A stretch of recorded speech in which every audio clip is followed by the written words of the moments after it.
প্রিয় শিক্ষার্থীরা, মাইক্রোপ্রসেসর ও assembly language ল্যাবে তোমাদের সবাইকে স্বাগতম জানাচ্ছি। আশা করি তোমরা সবাই 8086 এমুলেটরটি তোমাদের কম্পিউটারে ঠিকভাবে ইনস্টল করেছো। আমি আজকে তোমাদের বেসিক কিছু জিনিস দেখাবো কিভাবে অ্যাসেম্বলিতে কোড করতে হয়। আমরা যদি আমাদের এমুলেটরটি শুরু করি, প্রথমে এরকম একটি স্ক্রিন আসবে। আমরা এখান থেকে নিউতে চাপ দিব। এখানে তোমার কাছে কোডের কিছু টেমপ্লেট চুজ করতে বলবে। তুমি এখান থেকে এমটি ওয়ার্ক স্পেস এই অপশনটি চুজ করবে। ওকে করে দিলাম। এটি হচ্ছে আমাদের কোডের এডিটর উইন্ডো। প্রথমে আসি যে মাইক্রোপ্রসেসর এর অ্যাসেম্বলি ল্যাঙ্গুয়েজে আমরা কিভাবে একটি ইনস্ট্রাকশনকে রিপ্রেজেন্ট করি। মূলত আমাদের ইনস্ট্রাকশন গুলো দুটি পার্টে বিভক্ত। একটিকে আমরা বলি অপারেন্ড, আর একটিকে বলা হয় অপারেশন। আমি যদি এখানে একটি স্যাম্পল কোড লিখি, এখানে তুমি দেখতে পাচ্ছ এখানে একটি স্টেটমেন্ট লেখা হয়েছে। এই স্টেটমেন্টের প্রথম যে পার্টটি রয়েছে, যে অংশটুকু আমি হাইলাইট করলাম, এই পার্টটিকে আমরা বলি অপারেশন পার্ট, আর পরের অংশটিকে বলা হয় অপারেন্ট পার্ট। এরকম আরো কিছু স্টেটমেন্ট থাকতে পারে।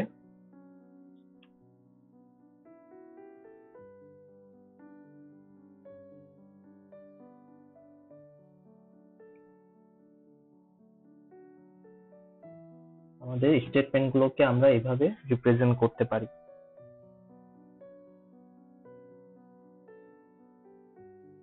নেক্সট আমরা যেটি শিখতে চাচ্ছি সেটি হচ্ছে আমরা কিভাবে মাইক্রোপ্রসেসরের ভেরিয়েবল ডিফাইন করতে পারি। ভেরিয়েবল ডিফাইনের আগে আমাদের শিখতে হবে যে ভেরিয়েবলের কি কি নাম লিগ্যাল নাম হিসাবে আমরা সেট করতে পারবো। নর্মালি আমাদের ভেরিয়েবলের নামগুলো 1 ক্যারেক্টার থেকে 31 ক্যারেক্টার হতে পারে। এছাড়া সে লেটার ডিজিট ছাড়াও কিছু স্পেশাল ক্যারেক্টার সাপোর্ট করে। আমি তোমাদের কিছু এক্সাম্পল দেখাচ্ছি। প্রথমে আমি দেখাই যে কোন নামগুলো তোমাদের ভেরিয়েবলের লিগ্যাল নেম হিসেবে আমরা সেট করতে পারবো।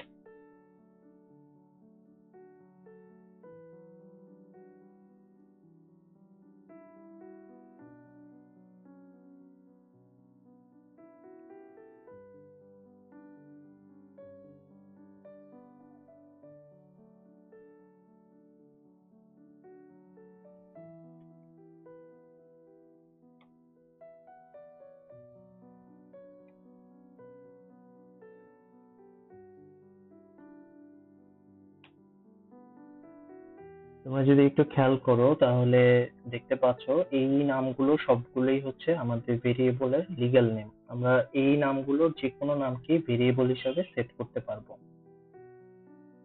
এখানে দেখা যাচ্ছে কিছু স্পেশাল ক্যারেক্টার রয়েছে। আবার আমরা দেখতে পাচ্ছি বড় হাতের ক্যারেক্টার অথবা ছোট হাতের ক্যারেক্টার রয়েছে। এছাড়াও আমাদের ডিজিটকেও আমরা ভেরিয়েবল নেম হিসেবে সেট করতে পারবো। এগুলো সবগুলি হচ্ছে আমাদের লিগ্যাল অথবা ভ্যালিড ভেরিয়েবল নেম। এখন আমি তোমাদেরকে কিছু এক্সাম্পল দেখাই যে কোন কোন নেম গুলো আমাদের ইলিগাল বা ইনভ্যালিড নেম। প্রথম যে এক্সাম্পলটি সেটি হচ্ছে যদি দুটি ওয়ার্ডের মাঝখানে স্পেস থাকে, এই ধরনের ভেরিয়েবল নেম আমরা মাইক্রোপ্রসেসর বা অ্যাসেম্বলি ল্যাঙ্গুয়েজে ব্যবহার করতে পারবো না ভেরিয়েবল নেম হিসেবে। দ্বিতীয়ত, এমন কোনো ভেরিয়েবল নেম ডিক্লেয়ার করতে পারবো না যেটি লেটার দিয়ে শুরু হবে। এরপর আরেকটি এক্সাম্পল হচ্ছে তোমাদের এরকম, এই নামটিতে আমরা একটি ডেসিমাল পয়েন্ট ইউজ করেছি। নিয়মটি হচ্ছে যদি ডেসিমাল পয়েন্ট আমাদের ইউজ করতে হয় তাহলে অবশ্যই সেটি আমাদের ভেরিয়েবল নেমের শুরুতে ইউজ করতে হবে। আমরা পরে কখনো ডেসিমাল পয়েন্টটি ইউজ করতে পারবো না। আরেকটি ইলিগাল নেমের উদাহরণ হচ্ছে, এখানে মূলত এই সিম্বলটি আমরা ইউজ করেছি যেটি আমাদের ভেরিয়েবলের নামে আমাদের ব্যবহার করা যায় না। আশা করি তোমরা দেখতে পেরেছো যে আমরা ভেরিয়েবল নেম হিসাবে কি কি ব্যবহার করতে পারবো এবং কি কি জিনিস ব্যবহার করা যাবে না। আমি পরবর্তীতে তোমাদের টেক্সট ফাইল আকারে এগুলোর একটি লিস্ট দিয়ে দিব যাতে তোমাদের বিষয়গুলো বুঝতে সহজ হয়।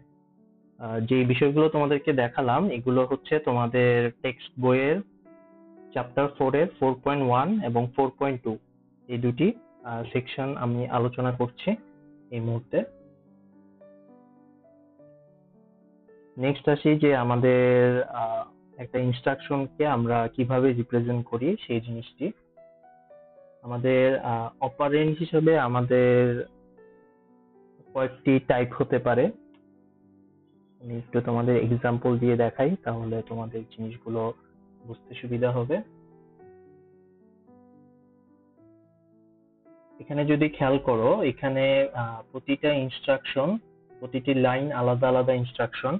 আমরা যদি খেয়াল করি, প্রথম ইনস্ট্রাকশনে শুধু অপারেশন পোর্শনটি রয়েছে, কোনো অপারেন্ট এখানে ব্যবহার করা হয়নি। এই ধরনের ইনস্ট্রাকশন হচ্ছে জিরো অপারেন্ট ফিল্ডের ইনস্ট্রাকশন, যেখানে কোনো অপারেন্ট আমরা ইউজ করি না। সেকেন্ড ইনস্ট্রাকশনে একটি অপারেন্ট ইউজ করা হয়েছে, আমাদের ক্ষেত্রে এক্স। তৃতীয় ইনস্ট্রাকশনে আমাদের দুটি অপারেন্ট ইউজ করা হয়েছে, একটি হচ্ছে ওয়ার্ড 1 আর একটি হচ্ছে 2। তার মানে আমাদের ইনস্ট্রাকশন টাইপ ভেদে 0 অপারেন্ট, 1 অপারেন্ট, 2 অপারেন্ট যে কোনোটি হতে পারে।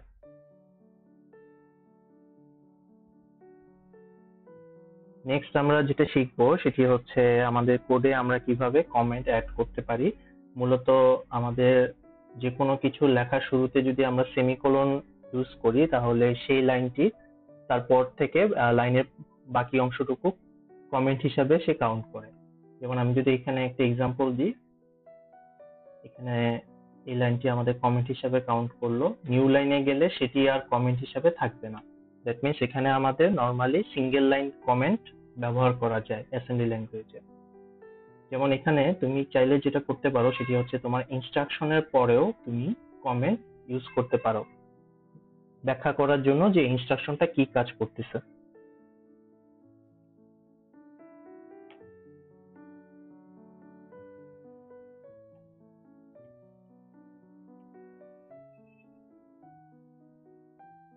তোমরা চাইলে এভাবে কমেন্ট অ্যাপ্লাই করতে পারো তোমাদের কোডগুলোকে আরো সহজভাবে বোধগম্য করার জন্য, অথবা কোডগুলোকে সুন্দরভাবে সাজিয়ে রাখার জন্য।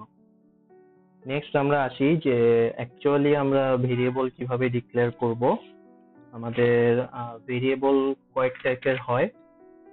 আমরা নর্মালি হাই লেভেল ল্যাঙ্গুয়েজে যেরকম ইন্টিজার, ফ্লোট বা ক্যারেক্টার এইভাবে ডাটা টাইপ হিসাবে সেট করি, আমাদের assembly language normally data type গুলো এইভাবে সেট করে না। এখানে ডাটা টাইপ গুলো একটু ডিফারেন্ট। আমি তোমাদেরকে একটি এক্সাম্পল দিয়ে দেখাই যে তোমাকে কিভাবে ভেরিয়েবল ডিফাইন করতে হবে। তোমরা যদি ডাটা টাইপ সম্পর্কে জানতে চাও, তাহলে হচ্ছে তোমাদের টেবিল 4.1 লিখে দিচ্ছি। তোমাদের টেক্সট বইয়ের টেবিল 4.1, এই টেবিলটিতে ডাটা টাইপ গুলোর এক্সপ্লেনেশন দেওয়া আছে। আমাদের নর্মালি কয়েকটি ডাটা টাইপ হয়। একটি হচ্ছে ডিবি, ডিডব্লিউ, ডিডি, ডিটি,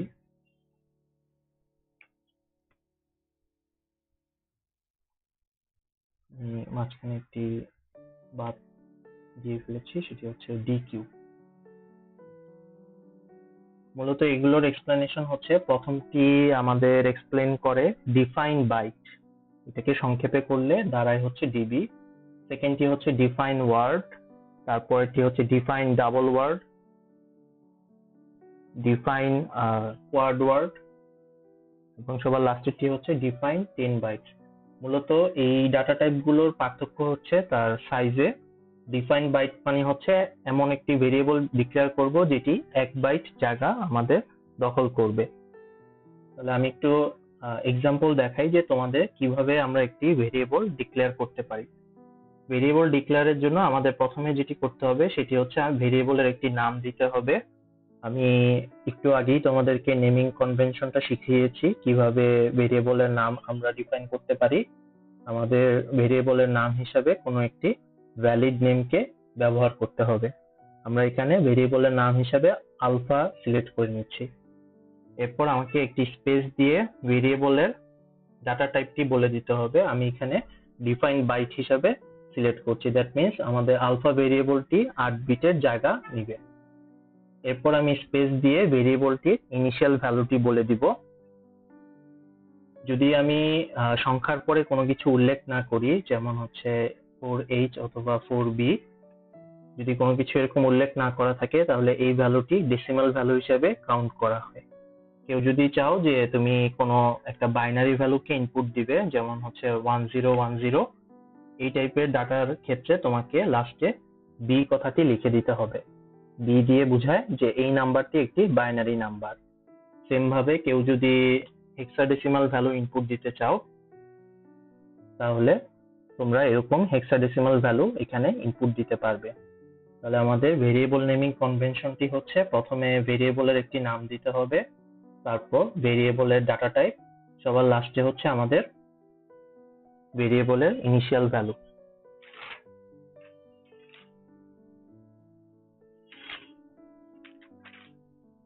এখন আমি একটি কোডের স্ট্রাকচারটা একটু ব্যাখ্যা করি, আমাদের কিভাবে একটি কোড মাইক্রোপ্রসেসর বা অ্যাসেম্বলি ল্যাঙ্গুয়েজে আমাদেরকে লিখতে হবে।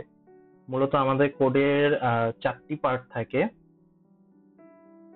আমি আস্তে আস্তে ব্যাখ্যা করি তোমাদের, তাহলে জিনিসগুলো তোমাদের বুঝতে সুবিধা হবে। প্রথম পার্টটিকে বলা হয় হচ্ছে কোডের মডেল, সেকেন্ড পার্টটিকে বলা হয় কোডের স্ট্যাক, তৃতীয় পার্টটি হচ্ছে ডাটা পার্ট এবং চতুর্থ পার্টটি হচ্ছে কোডের পার্ট। এই 4টি পার্ট এক একটি জিনিস ডিফাইন করার জন্য ব্যবহার করা হয়ে থাকে। ফার্স্ট পার্টটি হচ্ছে মডেল পার্টটি হচ্ছে আমরা ডিফাইন করার জন্য যে আমরা যে কোডটি করব সেই কোডে মেমোরির কয়টি সেগমেন্ট ব্যবহার হবে। মডেলের ক্ষেত্র বিশেষে 5 ধরনের ভ্যালু হতে পারে, সেটি হচ্ছে আমি একটু তোমাদেরকে জাস্ট দেখাচ্ছি। ভ্যালুগুলো হতে পারে স্মল, মিডিয়াম, কম্প্যাক্ট,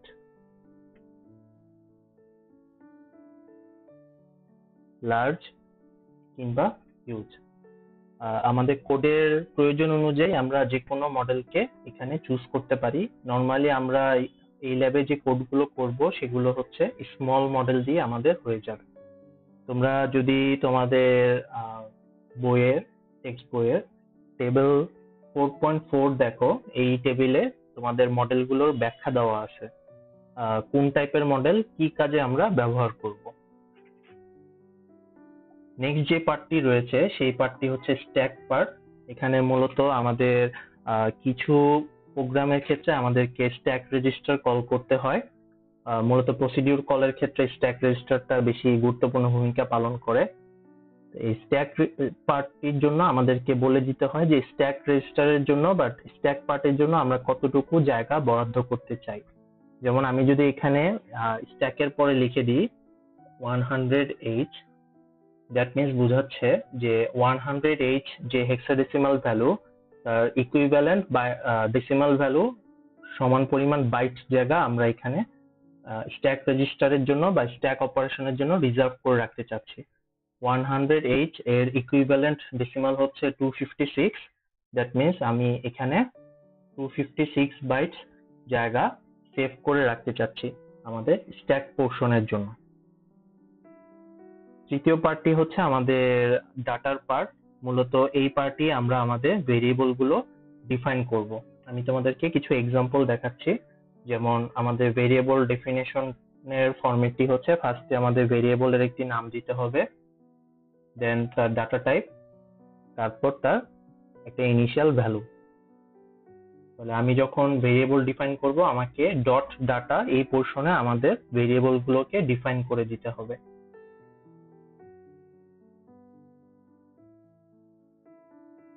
এখানে তোমাদের বিভিন্ন টাইপের কিছু ভেরিয়েবল ডিফাইন করা দেখিয়ে দিচ্ছি যে কিভাবে আমরা ডিফাইন করব ভেরিয়েবল গুলোকে। যেমন আমরা এখানে একটি স্ট্রিং টাইপের ভেরিয়েবল ডিফাইন করলাম। নেক্সট হচ্ছে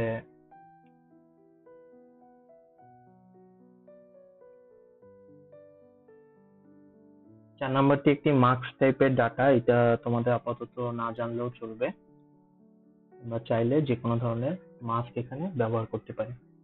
এই ডাটাটি লাস্টে বি দিয়ে বোঝানো হচ্ছে এটি একটি বাইনারি ভ্যালু। তাহলে ডাটা পোর্শনে আমরা আমাদের যেই ধরনের ভেরিয়েবল দরকার সেই ভেরিয়েবল গুলো আমরা ইচ্ছা মতো ডিক্লেয়ার করে ডিফাইন করে দিতে পারি।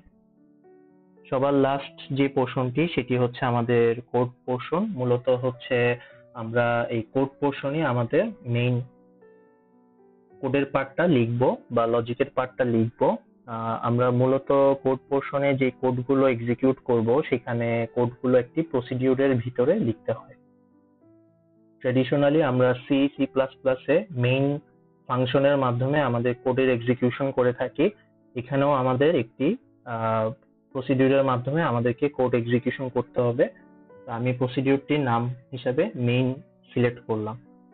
প্রসিডিউর ডিফাইন করার ওয়ে হচ্ছে ফার্স্টে ভেরিয়েবলের মতো প্রসিডিউরের একটি নাম দিতে হবে, এরপর স্পেস দিয়ে তার ডাটা টাইপের জায়গায় আমাদেরকে লিখতে হবে প্রক। প্রক হচ্ছে প্রসিডিউরের সংক্ষিপ্ত ফর্ম। যখন তোমার প্রসিডিউরটি লেখা শেষ হয়ে যাবে তখন হচ্ছে তোমাকে মেইন এন্ড পি দিয়ে বোঝানো হচ্ছে এন্ড প্রসিডিউর। এই জিনিসটি তোমাদেরকে লিখতে হবে। তোমাদের এখানে যদি সেপারেট প্রসিডিউর থাকে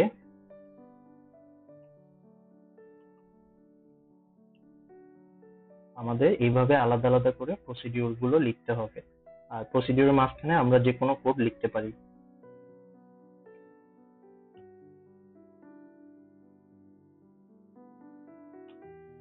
তাহলে এখানে দেখা যাচ্ছে আমাদের একই কোডে একাধিক প্রসিডিউর আমরা এখানে ডিফাইন করেছি। একটি হচ্ছে মেইন প্রসিডিউর আর একটি হচ্ছে ইউজার প্রসিডিউর। তাহলে যেহেতু এখানে একাধিক প্রসিডিউর আছে বা একাধিক প্রসিডিউর না থাকলেও আমাকে ডিফাইন করে দিতে হবে ডিফল্ট হিসাবে আমরা কোন প্রসিডিউরটাকে মেইন প্রসিডিউর হিসাবে ইউজ করতে চাচ্ছি। এই কাজটি করার জন্য আমাদেরকে এন্ড কিওয়ার্ডটা ইউজ করতে হবে। তাহলে আমরা এন্ড মেইন বা মেইন প্রসিডিউরটাকে আমাদের স্টার্টিং বা এন্ট্রি পয়েন্ট প্রসিডিউর হিসাবে সেট করতে চাচ্ছি। তাহলে আমি যদি আমাদের কোডটাকে ডিফাইন করি, আমাদের মূলত কোডটা হচ্ছে এরকম হবে। আমি যদি টেমপ্লেটটা লিখি তাহলে প্রথম পার্টটি হচ্ছে আমাদের মডেল ডেফিনিশনের জন্য, সেকেন্ড পার্টটি হচ্ছে আমাদের স্ট্যাক ডেফিনিশনের জন্য,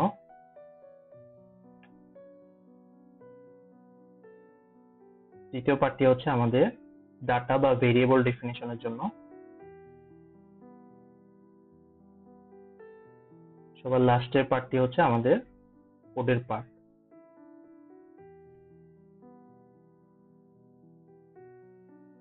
তাহলে আমরা যদি মাইক্রোপ্রসেসর বা অ্যাসেম্বলি ল্যাঙ্গুয়েজে একটি বেসিক কোড লিখতে চাই আমাদেরকে মূলত এই পার্টগুলো মেনটেন করতে হবে। মূলত আজকে আমরা দেখলাম যে মাইক্রোপ্রসেসর অ্যাসেম্বলি ল্যাঙ্গুয়েজে কিভাবে ইনস্ট্রাকশনকে রিপ্রেজেন্ট করা হয়, আমরা নেমিং কনভেনশন কিভাবে ফলো করব এবং এই নেমিং কনভেনশন ইউজ করে আমরা কিভাবে ভেরিয়েবলকে ডিক্লেয়ার করব। সবার লাস্টে আমি তোমাদেরকে একটি মাইক্রোপ্রসেসর কোডের স্ট্রাকচারটা এক্সপ্লেইন করলাম। আমরা সামনের ক্লাসগুলোতে মাইক্রোপ্রসেসর রিলেটেড বিভিন্ন এক্সাম্পল আমরা দেখব। ততদিন পর্যন্ত সবাই ভালো থাকো। ইনশাআল্লাহ পরবর্তী ক্লাসে আবার তোমাদের সাথে দেখা হবে। ধন্যবাদ সবাইকে।